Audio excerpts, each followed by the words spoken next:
Okay, I will give credit when credit is due. Juuni Taisen. Good episode. Very good episode, even though it was predictable. Very good episode. I will give credit when credit is definitely due.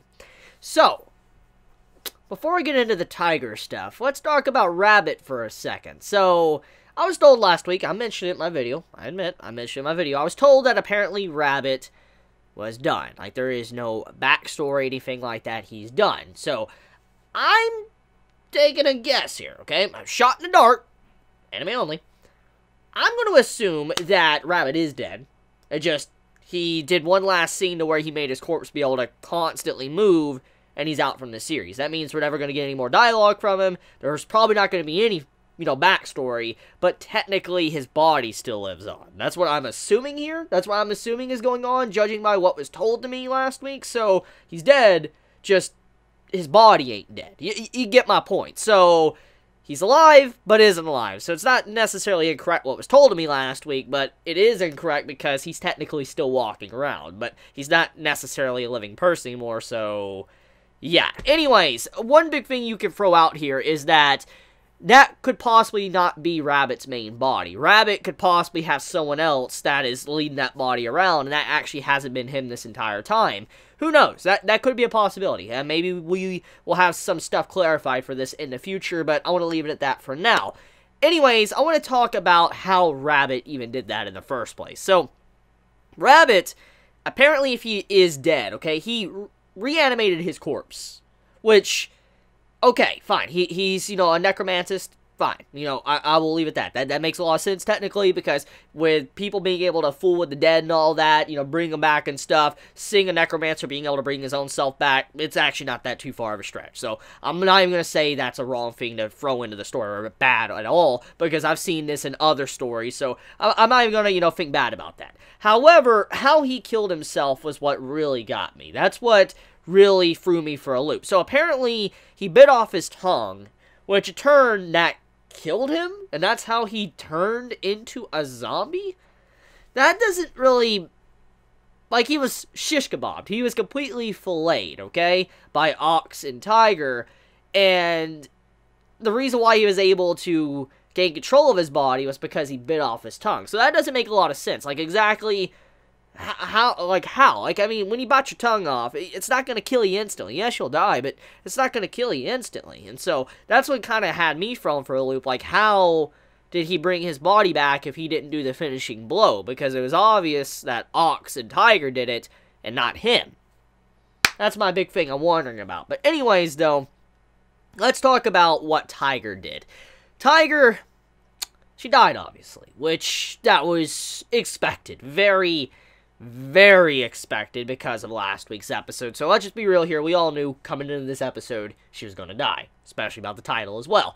However, even though I knew she was going to die, I will admit that I actually liked this episode. I liked Tiger, and I'm actually sad that she died.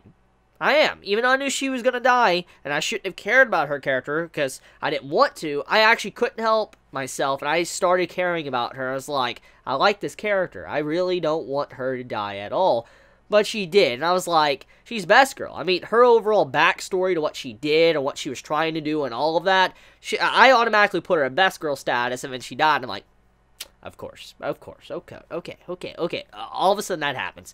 But, her backstory, let's talk about that for a second. So, Tiger, as we know from last week's episode, she kind of lost her way. She lost the path she was supposed to go down, and she was distraught. She didn't know what to do, and eventually she turned to, booze, alcohol, to be able to help herself and kind of forget about everything. She wanted to completely avoid anything that happened, and so she was just drinking her problems away, which in turn wasn't really helping her in the long run, but that's eventually what adapted to her fighting style of drunken fist and all of that, and she became very strong. She was able to become a killing machine, but in turn, though, she was still suffering, and the booze wasn't really helping at all. It was still still harming her body, but also just, you know, she still wasn't being able to get over it because she just didn't know how to process it and how to get better from it. And so we know what happened to her, why she acted like she did.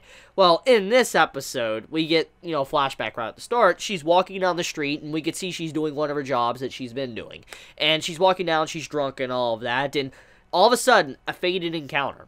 Ox comes in, destroys everybody in the area, and saves Tiger. Now, to him, he has no idea who Tiger is. He doesn't know that Tiger is someone that was going in and taking people down. He had no idea that she technically was a warrior. He had no idea about it at all.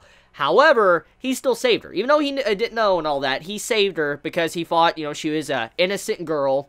He saved her, protected her, carried her to a place to where she could be safe at to get proper treatment, and he was also like, you shouldn't be drinking as well. And it was just a very interesting way to showcase Ox in a different spotlight, because it gave him some characterization, showcasing what type of person he is. And so you could kind of say that this episode gave us a flashback to Ox and Tiger at the same time, and it's interesting to see that these two characters have met each other. And we kind of find out as the story progresses that Ox doesn't remember Tiger at all. Even at the very end of the convo, before Tiger passes on, he has no idea. He has no idea who Tiger is. Tiger knows, but, you know, obviously Ox doesn't, which is very sad, but it has a very good message to it as well. So, Tiger, as we know, she lost her way, and Ox, you know, is asked a question by Tiger, like, how can you do this? Like, how are you able to do these things and all of that? Because, you know, it's an honest question. I mean, especially after everything that, you know, Tiger's been through, it's an honest question. And Ox basically replies, like, I do the right thing, and I think about the right thing, and I do the right thing. And the way that was explained, it seems very simple, do the right thing. Like, when you hear those words, do the right thing, it sounds simple. It does. It does. It really does sound simple. And even dialogue-wise, it sounds very simple. It seems, in a lot of ways, a cop-out. It does. But the way it was explained, the way Ox went about it, it had a lot of meaning to it. There was definitely a lot of deeper meaning to it, showcasing that sometimes, even though we know what the right thing is, we don't do the right thing because we give up before we do it. We don't start to try to do the right thing, or we think doing the right thing is impossible, but in reality, it's not that it's impossible, it's just that you don't want to do it. That's basically what it is. It's kind of like this. Tiger, she resorted to alcohol to be able to settle her problems. She resorted to doing that to kind of just forget about everything, just throw everything away. But she thought that she was, like, you know, this was helping or whatever, but in reality, it wasn't, and she realized it, and she just didn't want to help herself. She didn't want to go back on the proper path. She basically didn't want to do the right thing at all, and eventually he made her realize what she was doing wrong, and she realized she needed to work on it. She needed to become a proper person, a proper warrior, and that's what she was trying to do the entire time. That's why she even went to the Juuni Taisen, was to meet Ox once again, to look up to her idol, basically, that changed her life, completely turned her life around, and put her down the proper path to where she could actually smile once again. Which is very interesting when you think about it, because Tiger is a character that got what she wanted. She legit got what she wanted. As soon as she met Ox and what happened this episode, she got her wish granted to her. She was acknowledged by Ox, and she was acknowledged to be a proper warrior, but on top of that, she was able to finally just meet him once again, and she was able to kind of seek redemption. She got redemption, she redeemed and all that, redeemed herself, and she basically also put Ox down a proper path as well, helped him out in a way because of what she did in this episode. So it's clearly a really good episode. I love the way this episode was done because of that, especially with the message with Ox and Tiger. So yeah, I mean, I was sad to see Tiger go. It was obvious that she was going to die. I mean, let's not even going to lie there. Let's not lie. We know she was. But I was still very sad to see her go because she was a really good character.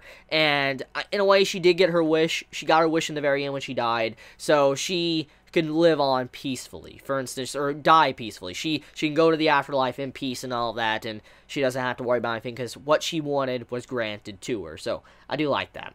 So let me know your thoughts in the comments below. I love you guys. You have a wonderful day or night wherever you live. If you enjoy my content, please subscribe. And if you like this video, please leave a like. Please be safe.